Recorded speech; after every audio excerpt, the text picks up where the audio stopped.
In the golden hush of a Colorado sunrise, where snow-kissed peaks rise to meet the heavens, and the air is crisp with possibility, a voice once echoed through the canyons and pine-laced valleys, a voice as pure and enduring as the mountains themselves. This is the story of John Denver, a troubadour of the Rockies, a poet of the people, a man whose music captured the soul of a generation.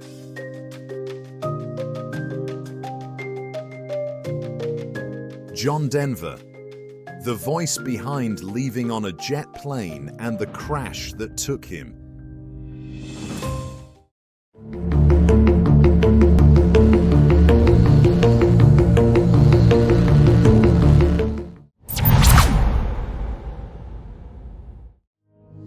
He was born Henry John Deutschendorf Jr. on December 31st, 1943, in Roswell, New Mexico, a name far too cumbersome for the radio waves he would someday dominate. The son of a United States Air Force pilot, John's childhood was a mosaic of shifting landscapes, military discipline, and quiet yearning. Music became his anchor.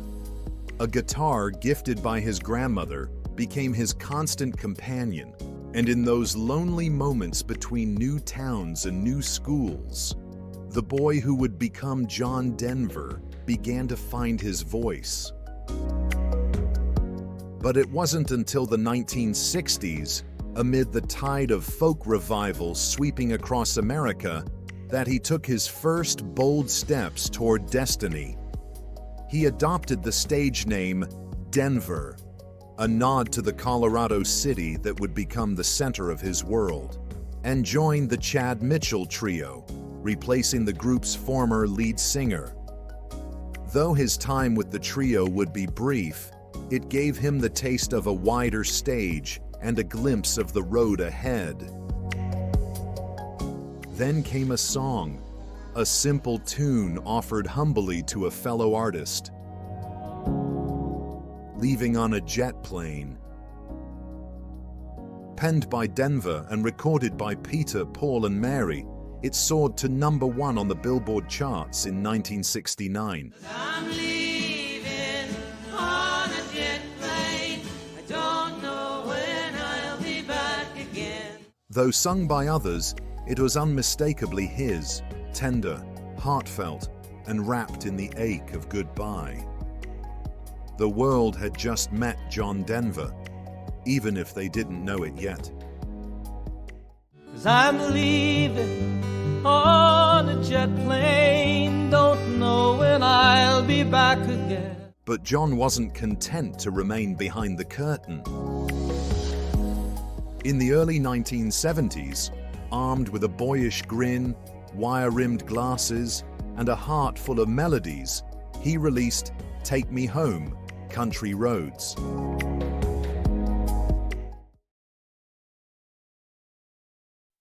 It was a love letter to West Virginia, but more than that, it was a call to the weary, an anthem for those who longed for a place that felt like home. Country road, say, take me home. The song became a cultural touchstone, catapulting Denver into superstardom. Success followed like a spring river in flood, with hits like Rocky Mountain High, Rocky Mountain High, Sunshine on My Shoulders, sunshine on my shoulders makes me happy. and Annie's Song. You fill up my senses like a night in forest. John Denver dominated the airwaves. His music, steeped in nature, love, and a gentle kind of wisdom, stood in contrast to the cynicism of the times. While others sang of rebellion, John sang of reflection, of wonder, of the simple beauty of a quiet morning in the mountains. But fame is a fickle friend. As the 1980s approached, the tides of popular music shifted. The folk country sound that had once made John Denver a household name was fading from the charts.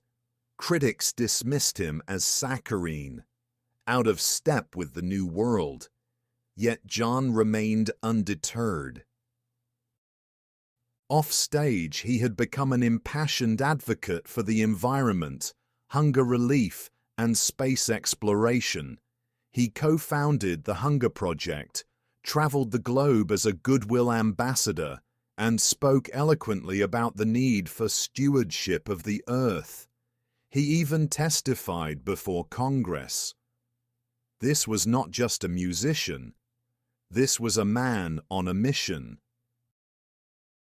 Still, his life was not without turmoil.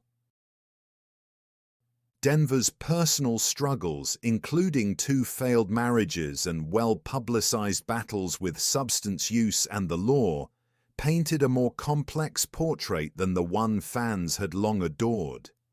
Behind the bright smile and gentle lyrics was a man wrestling with the weight of expectation, loneliness, and the toll of fame.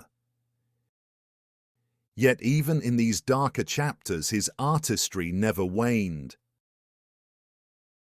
John's later years were marked by a return to his roots, intimate performances, environmental advocacy, and a quiet, enduring relationship with the Rocky Mountains that had always inspired him.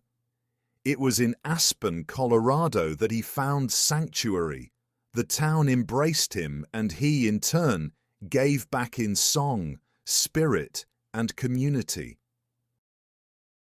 Then, on October 12, 1997, tragedy struck.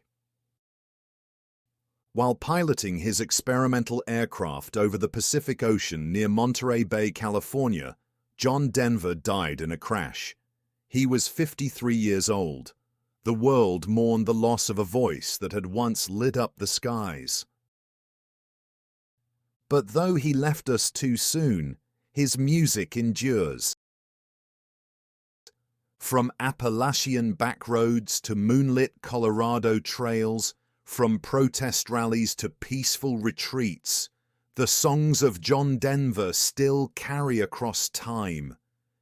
They remind us of the things that matter: love, nature, home, and the hope of a better tomorrow. This is the story of John Denver.